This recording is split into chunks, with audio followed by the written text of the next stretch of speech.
Okay, what I'm going to do here today is I'm going to drill a 350 Chevy crankshaft for the 283 XHD Paragon mechanical transmission.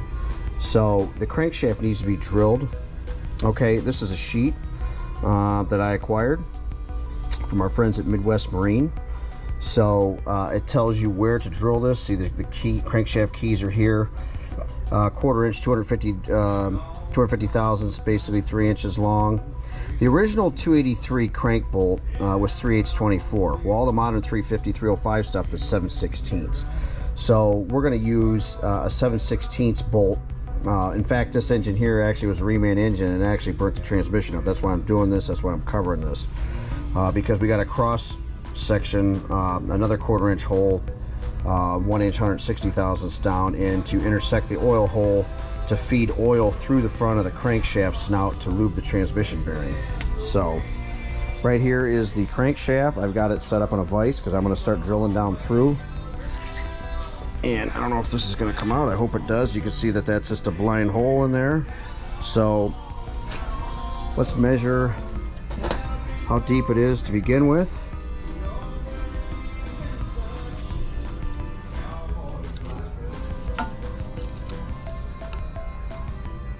So about 1.5 inches deep right now, 1 5/80 inches there. So we got to go another 1.5 inches basically in. And I want to show the transmission here. Okay, this is the Paragon mechanical gear.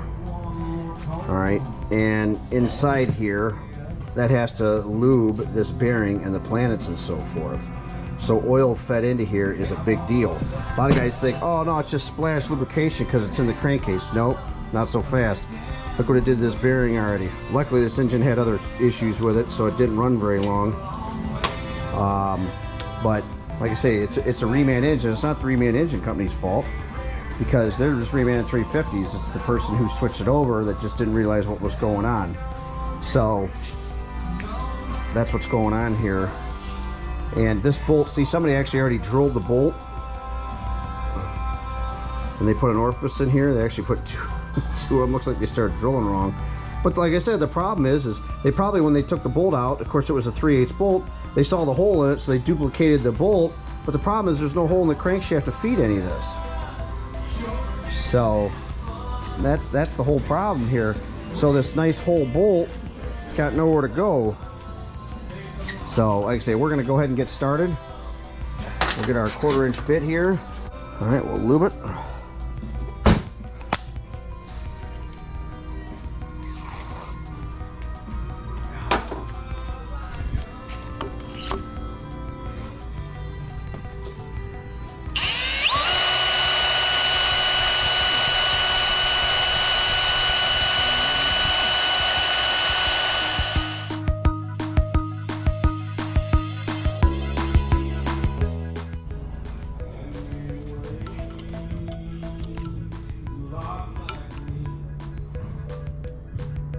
About 2 inches, so I got another inch to go.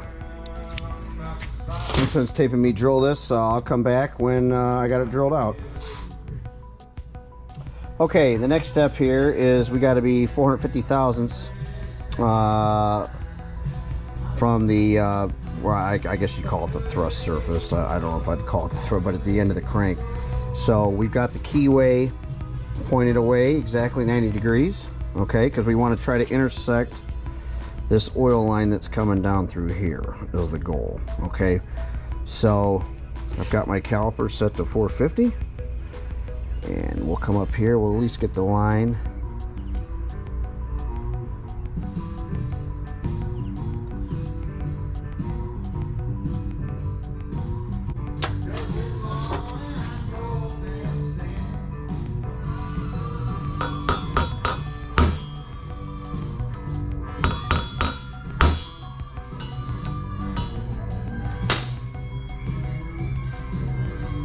Okay, we're center punch. I'll take it to the Bridgeport and we'll drill that hole 1 inch 160 thousandths deep.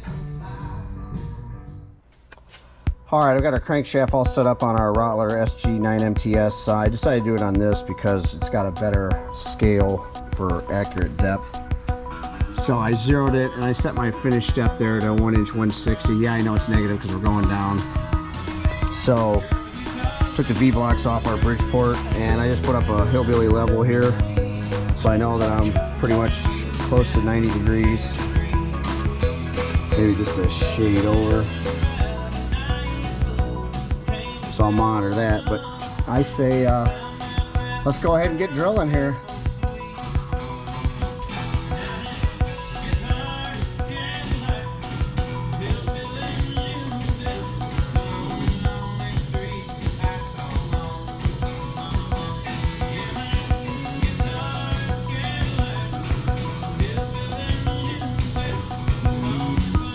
I'm gonna pump that speed up. I got 100 RPM. We'll go 250.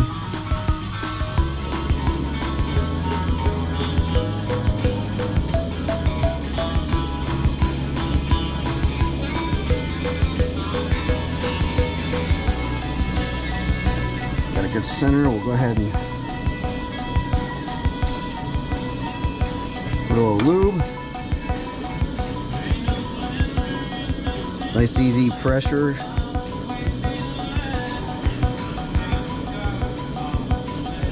150 thousandths in right there.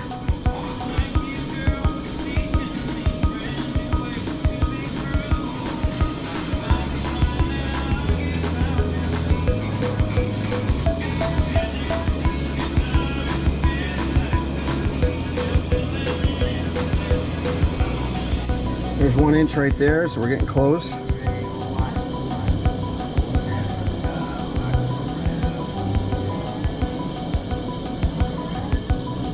There's 1 inch 100.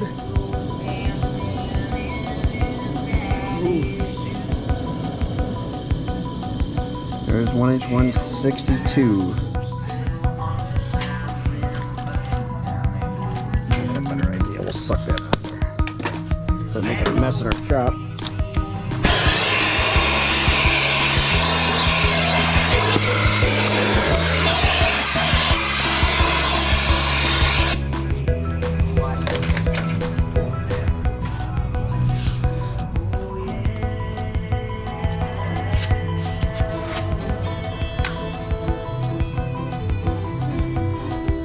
Look at that, just broke through. I got a pretty good taper on my drill bit, so I'm just going to go a little bit more.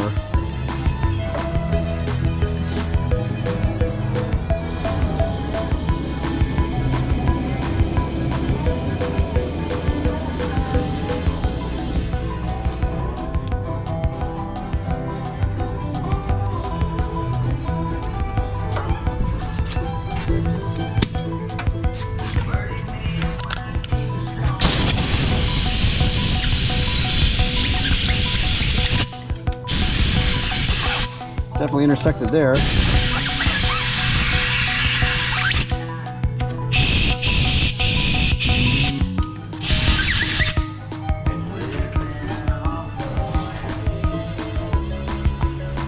Small block bearings have a groove in them, so that's going to be plenty to feed oil pressure into the transmission. So I'm calling it good. So there you go.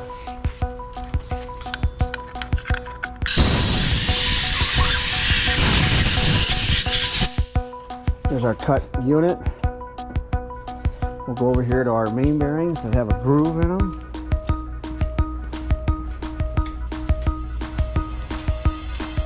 See right here.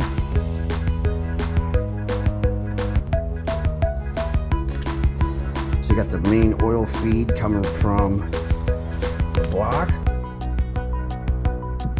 Right there. Okay. Let's see it real well. Bearing has a groove in it, so as long we'll catch that groove in that hole, and that will feed oil to the transmission. So it's as simple as that. This is number 1 cap. See, there's no groove on the bottom, which is normal. So that groove will feed oil, because like I say, that should have an engine oil pressure right there that'll feed oil through all that. So that'll be enough oil to feed the transmission to prevent what happened here. So this is a good tip. Like I say, we'll actually probably reuse that bolt that they used, but that's a good crash course on how to drill the crank and to watch, make sure it is drilled, because if you got this mechanical gear, this aluminum housing, completely mechanical gearbox, you got to have oil to come in to feed the Planets or you will blow it up. All right, one last thing is I need to chamfer this oil hole I just made. So I use this chamfering tool from Goodson Machine Shop Products. It's an EL5, spring-loaded, and it cuts a nice chamfer in here. So you use a hand drill, just going like such.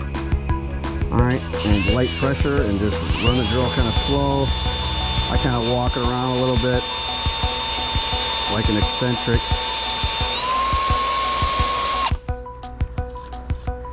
That's pretty good. You don't want any birds grabbing that bearing, you know.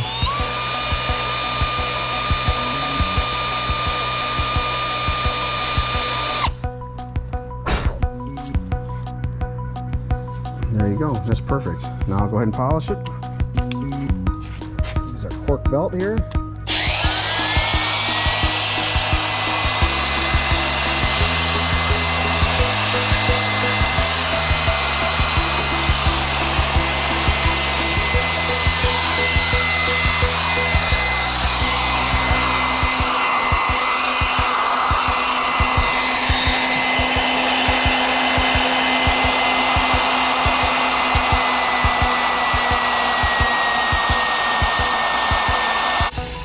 And there you go. I'll go ahead and polish the rest of the crank. No sense you watching me do that. There's the original oil hole. Feeds #1 rod pin. And there's the hole I put in. So there you go. We'll polish the rest of this crank and I'll wash it and we'll put it right back in this engine.